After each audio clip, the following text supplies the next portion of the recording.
दोस्तों, रूस और यूक्रेन के बीच युद्ध के 1487 दिन हो गए हैं, जबकि ईरान के साथ अमेरिका और इजराइल का युद्ध 22 दिन हो चुका है। रूस और यूक्रेन के अधिकांश युद्ध क्षेत्रों में पोजिशनल बैटल ही चल रहा है और अधिकांश रूप से दोनों तरफ से बड़ी ज़बरदस्त इंटरडिक्शन मिशन जारी है। यूक्रेन के तरफ से तकरीबन 300 से अधिक ड्रोन दागे गए हैं, जबकि रशिया की तरफ से भी 150 से 250 के बीच में, और रूस का एक हेलीकॉप्टर भी कोटलिया रिवका स्पेस के ऊपर मार गिराया गया यूक्रेन द्वारा। ज़ापोरिजिया के पूर्वी क्षेत्र में हुलियाई पोल से लेकर नोवोपावलिवका तक स्थिति यथावत है, बल्कि नोवोपावलिवका जो निप्रोपेट्रोवस्क में है, वहाँ पे यूक्रेन के सैनिकों का अभी भी बढ़त धीमी गति से लेकिन जारी है। ISW का दावा है कि पिछले करीब 4-5 दिनों से रूसी सैनिक मैकेनाइज्ड असॉल्ट कर रही है, यानी अंदर जाकर देखना, जरूरत पड़ने पर वापस भी आना, यदि स्थिति माकूल हो तो कब्जा भी करना और पीछे से बाकी फोर्सेस आएंगे। पोक्रोवस्क और ऊपर के अन्य क्षेत्रों में यानी कॉन्स्टेंटिनिवका से लेते हुए स्लावियान्स तक रूसी सैनिकों की बहुत हल्की बढ़त जारी है, खासकर चासिव यार में, लेकिन वहाँ भी यूक्रेन का काउंटर अटैक जारी है। अब ईरान की तरफ आते हैं। यहाँ पूरे क्षेत्र में दोनों के तरफ से बहुत भारी संख्या में मिसाइल और ड्रोन से आक्रमण किए जा रहे हैं।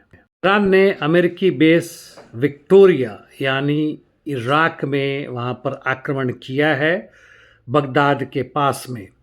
गल्फ के अन्य क्षेत्रों में भी लगातार बमबारी जारी है, जबकि ईरान और हिजबुल्लाह मिलकर इजराइल के अधिकांश क्षेत्रों में, जिसमें वेस्ट बैंक यानी ऑक्युपाइड जगह, जेरूसलम भी शामिल है, जबरदस्त आक्रमण जारी कर रहे हैं।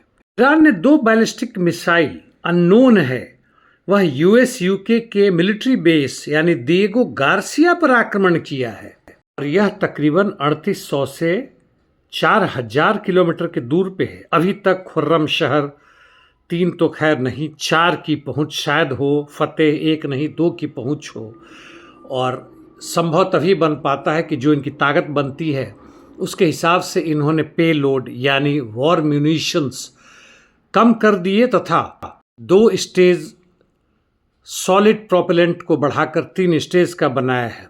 जो दूसरा वहां तक पहुंचा, संभवतः वह एयर की इंटरसेप्टर द्वारा मार गिराया गया। इजराइल की तरफ से लेबनान पर जबरदस्त बमबारी जारी है। ऑफिशियली उन्होंने घोषणा कर दी है कि दक्षिणी लेबनान को वह पूरी तरह हमेशा के लिए कब्जा कर लेंगे ताकि सिक्योरिटी जोन बनाया जा सके। लेबनीज आर्मी की जहाँ तक बात है, नेशनल लेबनीज आर्मी की बात कर रहा हूँ, हिजबुल्लाह के नहीं। उन्होंने ऐसा लगता है अपने आप को छिपा लिया है बंकर में और पीछे हट गए हैं और तैयार बैठे पड़े हैं कि जैसे ही IDF की सेनाएं आएगी वह आत्मसमर्पण कर देंगे। वैसे लेबनान के अंदर में हिजबुल्लाह की ताकत को कम करने में अभी तक इजरायली सेना सफल नहीं हो सकी है और कहीं से भी उनकी सेना आगे बढ़ने में असमर्थ हो रही है। ब्लूमबर्ग के एक न्यूज़ के हिसाब से अभी तक 16 अमेरिकी फाइटर जेट्स मार गिराए गए हैं, जो भी कारण हो। खबरों के हिसाब से रूस के साथ साथ चीन भी काफ़ी ज़बरदस्त मदद कर रहा है ईरान को, भले ही डायरेक्ट वह मिसाइल, ड्रोन्स और दूसरी चीज़ें ना दे रहा हो, लेकिन इनको बनाने की जो मुख्य सामग्री है, चाहे बारूद हो, चिप्स हो या दूसरी चीज़ हो, वह बड़ी मुस्तैदी से मुहैया कर रहा है। सूडान में लड़ाई जारी है। RSF और सुन्नी आर्म्ड फोर्सेस दोनों अपने अपने क्षेत्रों में अपनी ताकत के हिसाब से आगे बढ़ रहे हैं। पूरे विश्व में एक तरफ जहां सीधे सीधे युद्ध का माहौल है, वहीं पर मजदूर वर्ग और किसानों के ऊपर भी पूंजी का आक्रमण बहुत ज़बरदस्त जारी है। हमारे खरीदने की क्षमता, जीने की क्षमता, वह दिनों दिन घट रहा है। कोई राहत नहीं है, चाहे पेट्रोलियम प्रोडक्ट हो, खाद्य पदार्थ हो, जीने के लिए पानी हो वह भी मुफ्त नहीं है, हवा हो वह भी शुद्ध नहीं है।